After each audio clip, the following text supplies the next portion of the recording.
الحمد لله الذي هدانا لهذا ما كنا لنهتدي لولا أن هدانا الله وأشهد أن لا إله إلا الله وحده لا شريك له وأشهد أن محمدا عبده ورسوله صلى الله عليه وعلى آله وصحبه أجمعين. اللهم ما أصبحنا به من نعمة وعافية وستر أو بأحد من خلقك فمنك وحدك لا شريك لك فلك الحمد ولك الشكر. اللهم إنا نسألك خير ما في هذا اليوم وخير ما بعده. اللهم إنا نسألك فتحه ونصره وبركته ورزقه. اللهم إنا نعوذ بك شر ما في هذا اليوم وشر ما بعده. اللهم إنا نسألك من الخير كله عاجله وآجله ما علمنا منه وما لم نعلم ونعوذ بك من الشر كله عاجله وآجله ما علمنا منه وما لم نعلم. اللهم إنا نسألك من الخير ما سألك منه عبدك ونبيك ونعوذ بك من الشر ما آذك منه عبدك ونبيك. اللهم إنا نسألك الجنة وما قرب إليها من قول أو عمل ونعوذ بك من النار وما قرب إليها من قول أو عمل. اللهم إنا نسألك أن تجعل كل قضاء قضيته لنا خيرا. اللهم إنا نسألك زيادة في الدين وبركة في الأمر وسعة في الرزق وصحة في الجسد وعفوا من الحساب وأمانا من العذاب ونصيبا من الجنة وارزقنا النظر فيما يرضيك عنا. اللهم إنا نسألك التقى والهدى والعفاف والغنى. اللهم احفظنا بالإسلام قائمين وبالإسلام قائدين وبالإسلام راقدين. اللهم لا تدمي فينا عدوا ولا حاسدا. الحمد لله رب العالمين. en yetti allahu subhanahu wa ta'ala on noon e fottugol hannde kadi e nde ñalande ɗo wondide e cellal e hettare e gomɗinal en toro allahu subhanahu wa ta'ala yo duumin ɗi nemaji makko ɗo e hoore meɗen. en toro allahu subhanahu wa ta'ala yo newna en gollitirgol ɗi nemaji makko ɗo ko yiiɗi ko yarri. en toro allahu subhanahu wa ta'ala yo newna en yettugol mo e ɗi nemaji ɗi o nemini en ɗo. en toro allahu subhanahu wa ta'ala kala tawɓe hino fooyi julɓe heferaɓe yo Allah dikkinɓe. julɓe yo Allah waɗanɓe ara ko montirɗum bakkatu ko ɓantirɗum darajaji. yo Allah subhanahu wa ta'ala wawnuɓe muññagol yeɗo o jarabiya ɗo waɗana ɓe waajo. en tori Allah subhanahu wa ta'ala tawɓe feƴƴini julɓen fop yo Allah subhanahu wa ta'ala hinnoɓe yaafoɓe naade ɓe aljanna. tentini jogiiɓe haqqeji hoore men ɓen ɗum ko maw e men men e karama ko e men men e kala moƴƴiɓe men ɓen en toro Allah subhanahu yo Allah naadoɓe aljanna firdaus to wuɗɗin. en toro Allah subhanahu Allah taw en tawroɓe hersa kala tawɗo julɗo no jogii ande e soñña e ɓittende e suno ka ɓeygureji ka jawle ka dewle ka kaydiji ka wonundeji. en toro Allah subhanahu yo Allah ittanɓe andeji ɗin e soñjaji ɗin e ɓittende ɗin. yo Allah waɗanɓe newene. yo Allah wownuɓe muññagol jerkon ko jarriɓe ɗon. yo Allah waɗor ko montirɗum bakkatu ɓantirɗum darajaji. kala tawɓe no nawni ma hino nawnira imma ko nawnare ɓandu ma ko nawnare hakkil. en turi Allah subhanahu yo Allah ittanɓe nawnarde. yo Allah waɗanɓe cellal. yo Allah wonɓe muññago. kala tawɓe no jogii fooyiɓe yo Allah wownuɓe danɓagol ɓe fooyiɓe. yo Allah dikkinanɓe fooyiɓe. yo Allah wownuɓe muññagol ɓen tawɓe no fooyi ɗen. en turi Allah subhanahu yo Allah dikkin nawnuɓe fof maw e men tawɓe hino wuuri ɓen. en turi Allah subhanahu yo Allah junnuɓe balɗe ɓen. yo Allah subhanahu enen kay junnu balɗe men ɗen. yo Allah okkoɗen ko dagi ko eɗen fawtora maɓe men ɓen. yo Allah okkoɗen jikkuji moƴƴi e neediji moƴƴi no wondiren e maɓe men. en tori allahu taala yo Allah junnu balɗe men ɗen ha wawen nafugol ɓe kamɓe ko yo Allah junnu balɗe maɓɓe kamɓe maɓe men ɗen ha ɓen du'aji maɓɓe barkeji maɓɓe ɓe guureji men ɗen fof faɓɓen tawɓe no fewi ɓe yo Allah ñinnuɓe pewal ngal. tawɓe hino aali ɓe yo Allah artirɓe kala on. en tori allahu taala yo Allah junnu balɗe maɓɓe ɗen waɗa ɓe ardotoɓe waɗa ɓe fewɓe. en tori allahu subhanahu wa ta'ala yo Allah okkoɗen ko dagi ko neyiren fa e men ɓen. yo Allah okkoɗen jikkuji moƴƴi e waajuji moƴƴi ko eɗen wondira fa e men ɓen. ɗon tori Allah subhanahu yo Allah junnu balɗe maɓɓe ɗen e balɗe men ɓen ha heɓen barkiji ha heɓen naforeji maɓɓe kamɓe kaɓe barkiji men nin inchallah hara sen attike ɓe hara ko ɓe du'antoɓe en anditoɓe inchallah. ɗen toro Allah subhanahu yo taw ko hande men on ɓuuri moƴƴude e di hanke men on. yo taw hara ko janggo men on ɓuuri moƴƴude e di hande men on. yo Allah subhanahu wa ta'ala yo waɗu golleji men ɗi fof harno moƴƴi tentini battane ɗen yo jaɓan en. en tori allahu subhanahu wa ta'ala ɗi moƴƴereji fewnitiɗi fewno ɗo yo Allah newna en gollitirgol ɗi. hiɗen weltano allahu subhanahu wa ta'ala hiɗen jarnamo en tawnɗo weltanamo tawnugol en sa be sa e moƴƴereji hare musidɓe tedde ɓe hande ko yotten fi mum ɗo ko fiiɗe balɗe 10 ɗo ara eɗen gandi allahu subhanahu wa ta'ala ko moƴƴuɗo e yurmeteɗo ala sa'i sina mo tawata mo udditi men bani adama julɗo no heɓira moƴƴereji hara mo udditi kadi façon dambude fof no heɓira moƴƴere sa'i be sa'i himo waɗi har kadi mo waɗi façon noone dewe ɗe fof e nder ñala ɗon kala ngal dewal ngal Allah muyani bani adama yo waɗu imma wonde o konguɗi ɗi o wolta ɗin imma o kuuɗe ɗe o watta ɗen imma ko mijoji makko ɗin Allah windanamo baraji ko ɗum ɗen jarna allahu subhanahu wa ta'ala hiɗe weltanamo yo Allah dande wongol dulɗuɓe hara ɗe balɗe 10 ɗo wallahi allahu subhanahu hara o moƴƴiki kala bani adama o tawan ɗen balɗe 10 ɗum no gellerɗen ɗum balɗe 10 ndu lewru wondi e darade ɗo hande kalandereji goo no wi ko 29 hande tenen janggo woni 50 kalandereji ɗin haray tippude ɗin noon haray ko alarba wonta goo so tawi faljere yanali mum inchallah kono haray toujours koye watta ilam haray ɗen balɗe 10 ɗon ko ɗen ɗe ɓuuri moƴƴude balɗe 10 e nder ñalaɗi fof ñalormaje ɗen siko jemmaje ɗen ko balɗe 10 sakkitore suumaya ko jemmaji ɗin ko balɗe 10 sakkitore suumaya ɗen siko ñalormaji ɗin ko ɗe balɗe 10 arane arayde ɗo ara inchallah ko be hinɗen ɗo fof no mari ɓural balɗe 10 jemmaji suumaya ɗen ko sabu laylatul qadri goɗɗum ɗe balɗe 10 ñalormaji ɗo ndu lewru darton ɗo goɗɗum ko sabu arafa e sabu ñande julde e ko hajjungu watte mo en yi Allah no yurma en wonde waɗira jemma wonde waɗira ñalorma inchallahu haray ɗen toro allahu subhanahu wa ta'ala yo newnan en ko waɗi noon enen ɗo ɗen heeɓi waaju enen ɓe Allah tawni ko jeelo tawno ko feƴƴi ko no tawano hara inchallahu en yi hay ka suuma e ngaɓe tawaka hara nawnare nden naɓoriɓe woɓɓe goo nawnare nden jukkuniɓe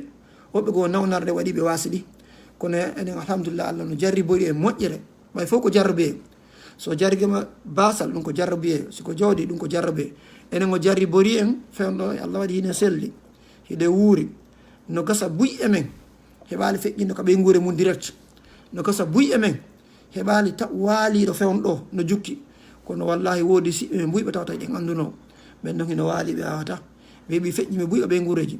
ara en toro Allah so Allah ɓenno yo Allah newnanɓe yo Allah newinanɓe yo Allah wonɓe muññagol ɓe ɓe hatti ara inchallah enen fof hawte waɗe moƴƴereji toranɗen ɓe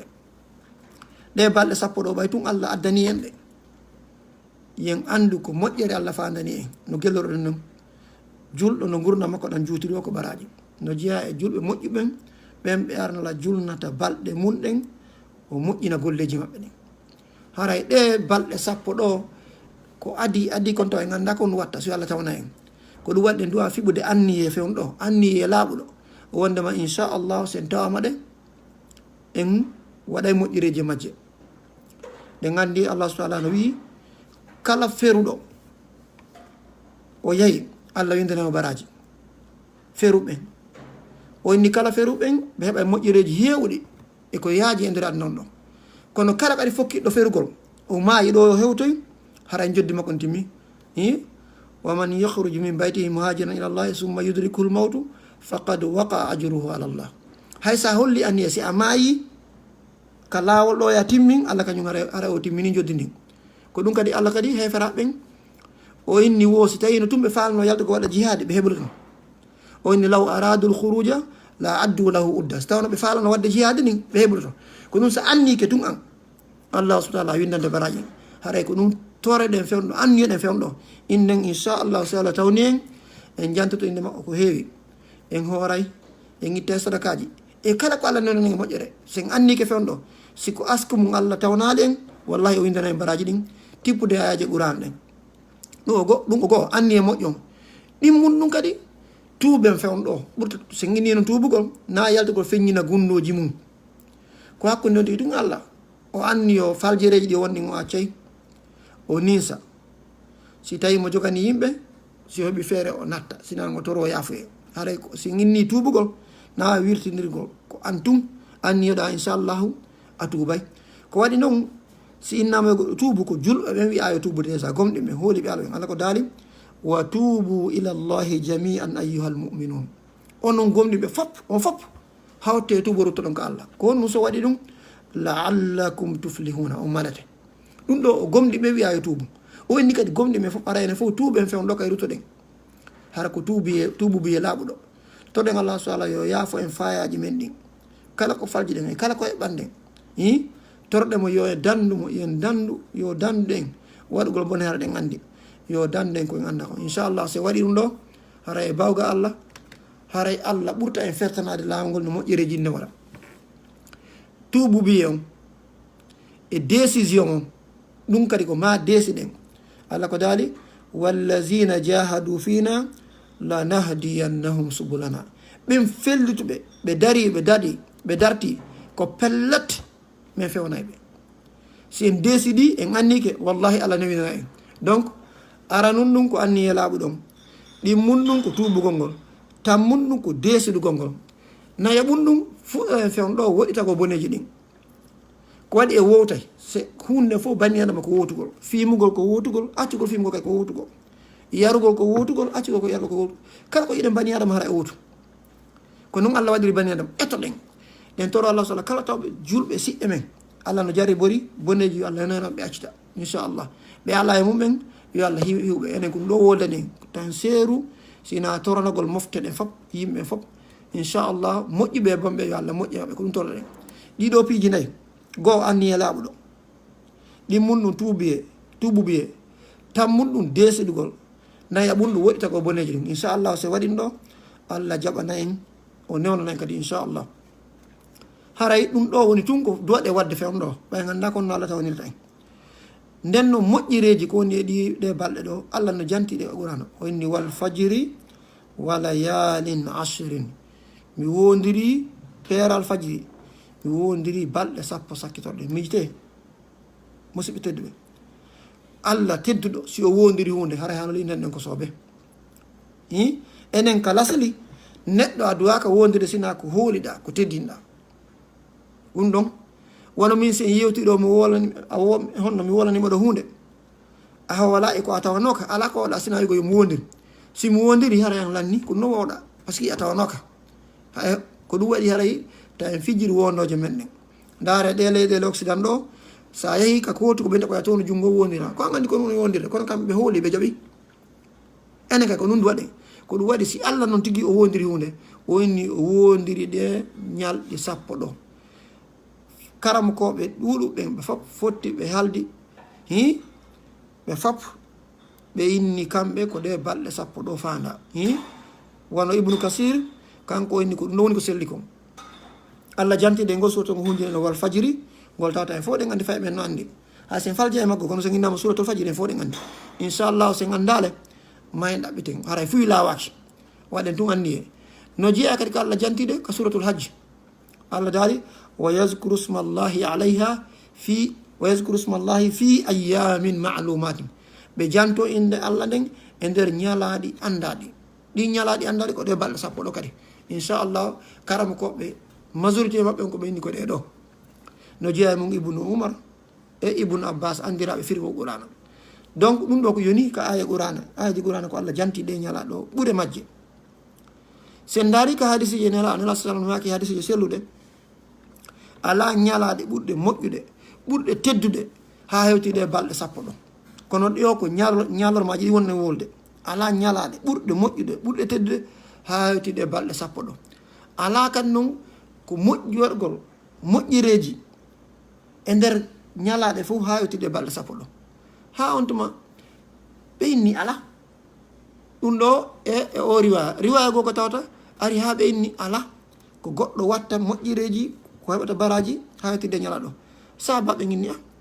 hay waɗugol fi jihade fi sabilillahi warede fi Allah nelaɗo inni sinara goɗɗo o ƴettu jawle makko ɗen e ɓeygure makko ne foof o yaha fi sabilillahi o waraye toon ɗum ɗo fof o lutta toon hara ko ɓeɗo eɓodirta baraji mi jite musidɓe tedduɓe golle moƴƴe no jeeya e golle moƴƴe welɓe fi wigol astahfirullah hayso ko ɗum wiiɗa nder ñallal ngal nde wotere a heeɓi baraji no jeeya wigol alhamdulillah no jeeya wigol allahu akbar kala moƴƴere ko waɗɗa toujours de heɗen andita moƴƴere welde fi nden moƴƴere nde landaki jawdi nden moƴƴere nde landaki lakkere nden moƴƴere nde landaki hay salligagol wallahi bani adama Allah no newinan ɗum Allah no yurmi ɗum ta en ronku ɗin noon tosoki nden noon ɓeyte ñale ɗin so ginni tosoki ko faani ko ɓayɗi weeli fi sinan baraji majji on no mawni nelaɗo ma e kala moƴƴiron ko gonti waɗi haray ko ɗum ɗo ɓuuri moƴƴude ɗe ñalaɗ ɗo ɗe gannon joni arafa no jeeya e mum juldere nde no jeeya e mum kon ɗum waɗi ɗe balɗe sappo ɗo piiji ɓuri no hawtodiri e mum hajju ngun no jeeya e mum layya sadaka no jeeya e mum juldere nde no jeeya e mum moƴƴereji fof no yiɗi ɗo sadakaji ɗi no jeeya e mum e nder ɗe balɗe sappo ɗo par ce que ko fewndo ɗo hajjoyde ko fewndo ɗo ɓuuri watta umra ko fewndo kadi yimɓe watta layya ko fewndo ɗo ko fewndo ɗo piiji ɓuyi ko fewndo kadi yimɓe weltoto moƴƴereji ɗuɗɗi no e ɗe balɗe sappo sakkete ɗum ɗo ko ɗum waɗi no inna ko ɗiɗo ɓuuri moƴƴude ko tawata e sa'iji goo hara ɗiɗo fof a heɓata ɗe gandi ko fewndo tum hajjoyte hajjatake sina e ɗi lebbi ɗo ɗum ɗon tum déjà layya kadi ko tawata hino waɗɗi on tigui mon mari feere ko fewndo ɗo donc hara ko ɗum waɗi ala ñalaɗe moƴƴude ha yewte ɗo saabu ɗin moƴƴereji ko ɗuuɗi kon ara inchallah ɗen toro ɓay tun en andi moƴƴereji Allah janti e qur'ana nelaɗo maki ko ɗum ɗo ɓuuri moƴƴude hara ɗen toro jama on taɓe raɓɓinɗino e juulugol farillaji ɗi koɓe fan ko manki o watta sunnaji farillaji gontemo acca ɗi ɗum ɗon ko tamo ronku ɗum ɗon tentini ɗe balɗe sappo ɗo tentini ɗe gandi noon julde nden ko farilla ɗum hayso landaki ɗum ɗo mo maayi ko ɗum Allah attotomo landade mo ala e juulude hara yo yejitu ko ɗum Allah atto landade bani adama ko woni en temtinayi tun awa nden tindino juula fen ɗo yo anditu kadi moƴƴa tawti ko farilla kadi baraji ɗin haray no ɓeydi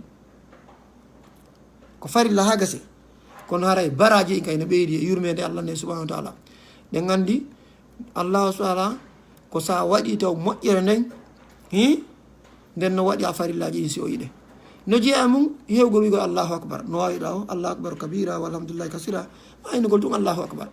enen ɓe yewtoɓe ka haalaɗo fof no wayi ɗum no jeeya wigol ɗum alhamdulillah no jeeya wigol ɗum la ilaha illallah ɗum ɗo fof koko anduɗen ɗum ɗo yo on tigui hebbunor wolgol ɗo tentini wona do hiɓɓe yoɓe feññin ɗum ɗo wonde no moƴƴi ka on tigui feññinta ɗi konnguɗi ɗo fi yo ɓe gurne ka suudu kan sonnaɓe kadi yo feññi fi e faɓɓe gandu wonde wiya Allahu akbar wonde wiya la ilaha illallah faɓɓe no joɗɗo wonderaɓe fijude e computer wonderaɓe darde télé wonderaɓe jompude ɗum natake hakkille maɓɓe maro ton ɓe andita e ɗum en fof enen fof kono madorɗe hay si a joɗɗinare mo inɗa janggo si a woola e ɗum tum wallahi o anday ɗum marato ko hakkille maɓɓo ga donc ɗuɗɗineren ɗum ka cuuɗi men ɗuɗɗineren ɗum si faɓɓe no takko men wallahi en heeɓi baraji en jannoriɓe kay koɓe yejjitata koɓe anditoyta donc ka on tigui jooɗi ɗon sino gayni julde ka waali ɗon taw welsino yerko o maari feere kon sayi hakkille makko ɗen arte mu o ɓayre gandi seytane no tiɗi doole wonde seytane ko biilji ɗin andintinta on tii wonde seytane andintina mo fi ko ala kon wonde seytane andintina mo fi ɓe o monaniɓe kono inchallah yerko hakkille ɗen arti o taw raɓɓini no wigol ɗum ɗo Allahu akbar la ilaha illallah alhamdulillah no jeeya mum kadi waɗgo sadaka kadi yerko o maritaka kon wandala tuudala e kala ko goɗɗo hato ñini ñamete o kori mum kala sadaka mo waɗɗa nde gandi ko Allah subhanahu wa taala inni ko onon yo gomɗinɓe waɗe sadaka a tilde ñalande argol hara weldiga ala goɗɗo tefanetamo ya ayyuhallazina amanu anfiqu mimma razaqnakum kono yo gomɗinɓe nafke e konko min okki on seeɗa e mum min qable an yatiya yawmun ko adi ñalande arta la bay'un fihi wala khullatun wala shafaa haray wattane hila nelaɗo kadi tentina nen inni yen andu siko jawdi ndi wonnen ittude sadaka ndi uytorta saabu en itti sadaka donc hara ni moƴƴi fewndo koye waɗgol sadaka moƴƴa joni noon inchallah hara hande juutinta min tañƴinno ande karama ko e molanaɓe ɗum ko oustaz moustapha laybériyaɓe aranno yewtere ɗo mi heɗitaki nde hara mi tori jama yoɓe rutto e nden noon inchallah ka facebook ɗo ka zoom hara ene posta ga miɗo felliti ɓen ɗon ɓe yeñay o karama koɓe neɓude mum yangoɗaɓe wonanɓe libéria yo jama o yoɓe seeno ɓeytorat ɗum e karama koɓe hettiɓe koɓe inchallah haray linten tun golle hoye moƴƴi hoy ko min nanta golle hoy ko ɓayi haray no weldi fi kono baraji mum ɗin ko Allah tun andi no jeeya e janngol qur'ana ma janngugol ma si minni janngol fonta janggana hoorema ma karama kojo jande no jeeya e mum wigol astahfirullah no jeeya e mum ɗiggangol mawɓe mum ɓe fewno ɗo waɗi koko weltinta ɓe no jeeya e mum jokkugol en ɗam no jeeya e mum kadi salmo hiwragol yimɓe wigol assalamu aleykum ñamningol ñamiteji no jeeya mum kadi siɗa andi haɓɓe fenɗo sa wawi moƴƴintingol hakkude ɓen wallahi ko baraji ko anta no foti no jeeya mum kadi yammingo ko moƴƴi haɗa ko boni fewno ɗo ka snapchat ka whatsapp ka zoom kala ka joguiɗa social media ka telegram bugano yimɓe ɗi fadi yewterijo kala karamo kojo waɗɗa yewtere mo anduɗa ko yewtere makko no selli o ma ɗengal ngal no laaɓi o ma no welo bugano yimɓe anitimɓe inchallah ɗum ɗo ko wallahi ko bara jawataɓe de no jeeya mum on tigui reena ɗengal mum nga haɗa wolali boneji wolali pankareji no jeeya mum on tigui ayna farji mum on no jeeya mum on tigui moƴƴo e kawtal ngal julɓe heferaɓe simo jogui koɗo o moƴƴe ɓen ɗum ɗo e linta tum moƴƴere koye gaynata no jeeya mum laɓɓingol imma ko juulirɗen ma laawi ɗen ɗiɗo fof ko moƴƴireji fewdo ɗo baraji mum ɗin a wata lintude ko no foti ko hon waɗi dina kan nomo ɓeeno waɗani yere mum enen no woodi woɓɓe goral ɓe Allah nokkiɓe cellal ngal nokkiɓe jawdi ɗin nokkiɓe gandal seeɗa ɓe wawi heɓidude fof kono si Allah o kawti ɗiɗo fof ka waali ɗon si fade hakkille ɗen warti so inni subhanallah Allah winday no jeeya mum kadi fewdo ɗo fawtagol ɓe gurnen ɗum ɗo kadi wallahi so tawi ko an Allah waɗi arsike woni rewde wakkilo fawtoɗa ɓe gurne femɗo kay ɗum ko baraji no jeeya mum siɗa andi alyatima hoy ko heɓano feere neldugol femɗo nelduɓe ɗum no moƴƴi no jeeya mum woɓɓe buye men no foyi no waali femɗo woɓɓe no e koma woɓɓe ko ɓooƴe mum boni femɗo no moƴƴi inchallahu ko yawgol hiwroɓen ɗum no jeeya mum kadi woɓɓe no marno haaju hun holluma no ko saɗa weltiniɗoɗa amuno hande femɗo ɗe balɗe ɗo wakkilo waɗa ko baraji buy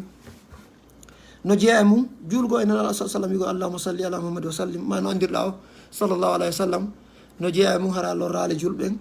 no jeeya mum newanagol ɓe wondiraɓe inchallah haray en ala juutinde wakkilo ɗen ɗiɗo mi wawata lintude moƴƴereji kono kala ko waɗɗa wallahi tentini fewdo ɗo allah windante baraji hewɗi haray inchallah miɗo toro kadi jama on jannugol faɗɗen jiwoy koye e goroy koye na winde koko tabulo wonde jannugol ɓe na winde koɓe tum worgol ɗi haalaji ɗo wonde fijiraɓe haraɗa wolorde koye duuɓi 3 4 5 hara ɓe wawi haala ɗiɗo fof wallahi a wawata andude baraji mum honto itti inchallah haray toroɗen allahu taala yo newnan en o tawna en ɗe ñalaɗ ɗo so tawnigan ɓe yo newnan en accugol boopi ɗin yo newnan en gollitugol moƴƴere yo newnan en anditagol du'anagol siɓe men jogui ɓe sattendeji ɓen yo newnana en anditugol siɓe men waaliɓe maayi ɓen yo newnan en inchallahu tawgol hara enen ɓe waltoɗa nden hara ɗe miijani mofte ɓen fop ko moƴƴi inchallah hara en toro allahu subahana taala yo waɗen udditoɓe dambude moƴƴe on bo ɓe dambuɗe bone ɗen toro allah subahana yo waɗe yiɗidirɓe nafidiraɓe yiɗidiraɓe ɗen toro allahu taala yo hiwɓe guure men ɗen ɗen toro allahu subahana wa taala yo moƴƴindin hakkude kala haɓɓe e ɓe guureji men ɗin ɗen toro allah subahana kala tawɓe no ɓittora heno sattira ka ɓe guureji woni ko jawle ɓe sattira woni ko konnaguji e hasigade yo allah ittanɓe yo allah newinanɓe kala sattede nde tawta siɗɗo men no jogui yo allah ittamo inchallah ɗen toro allah subahana yo allah halfin fiyake yimɓe ɓen moƴƴuɓe yurmete ɓen ɗum kala leydi ka heferaɓe ɓen ka julɓen ɗen tori allah subahana yo allah ardin yurmeteɓe moƴƴoɓe tan gom ɗen tori allahu subahana wa taala yo newnan en waɗe moƴƴereji ɗi o yiiɗi o yarli yo newnan en accen boneji ɗin inchallah hara en daraɗo ɗo wassalamu aleykum wa rahmatullahi wa barakatuh